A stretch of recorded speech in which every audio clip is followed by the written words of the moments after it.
जोंनि बर'नि हारिमुनि सायाव खामानि मावनायजों लोगोसे माने जा हायै खामानिखौ मावो थांनानै थासान्दियाव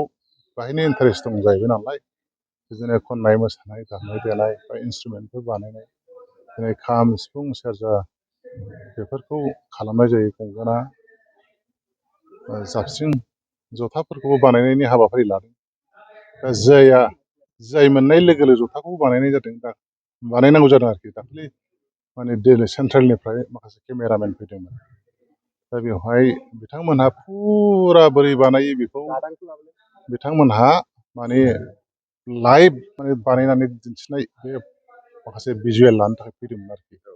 दा बेवहाय हथात खरि फैनाय हिसाबै माने सिफुंखौ फल'ना हरबाय ओमफ्राय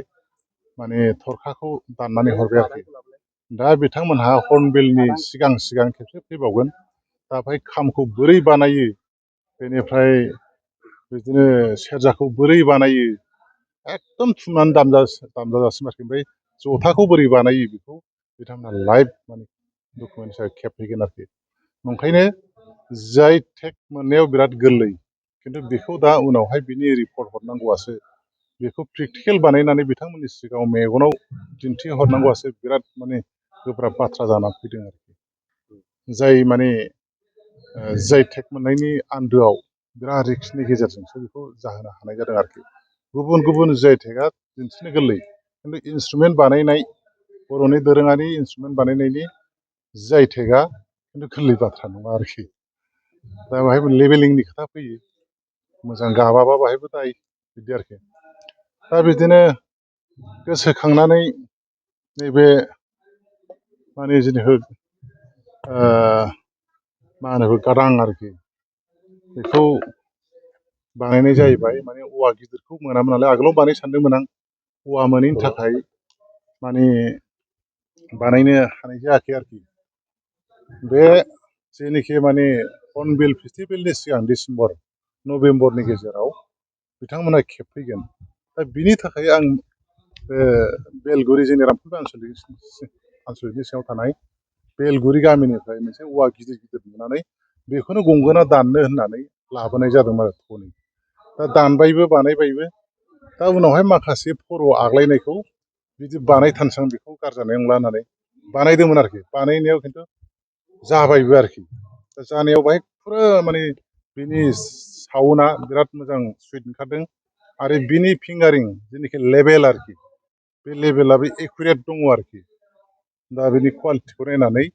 बे मोनसे जोंनि बर'नि दामजु हिसाबै जों बेखौ माने गनायनानै लानो हायो होननानै आं सानदों आरोखि दा बिनि मुंखौबो डाइरेक्ट गादां दोनखादों जोंनि बर'फोरनि गेजेराव गोबाङानो जों मिथिनो मोनै बेफोरबायदि औवानि दामजु बानायदों आरोखि दा बिथांमोननि बानायनाया बेसेबां कुवालिटि जादों जायाखै आं मिथिया आरो बेयो कमप्लिटलि माने सेरजा बायदि बिनि केरेक्टारा खिन्थु बेखौ जों सेरजा होनजाया खारन गुबुनफोरा माने औवानि सेरजा बानायदों खिन्थु आं औवानि सेरजा बानायाखै आं औवानि मोनसे बर'नि दामजु गादांसो बानायदों आरोखि गादां ओंखायनो बे गादां नामनि इन्सट्रुमेन्ट बानायनायाव बुंनो थाङोब्ला दिनै आं बेखौ फोसावदों आरोखि दा दामनाय नायदों आं एसे दामनायनोसै नामा टिउनिं खालामाखै दां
मानसिफोरना मालाय फेंना हरनाय नालाय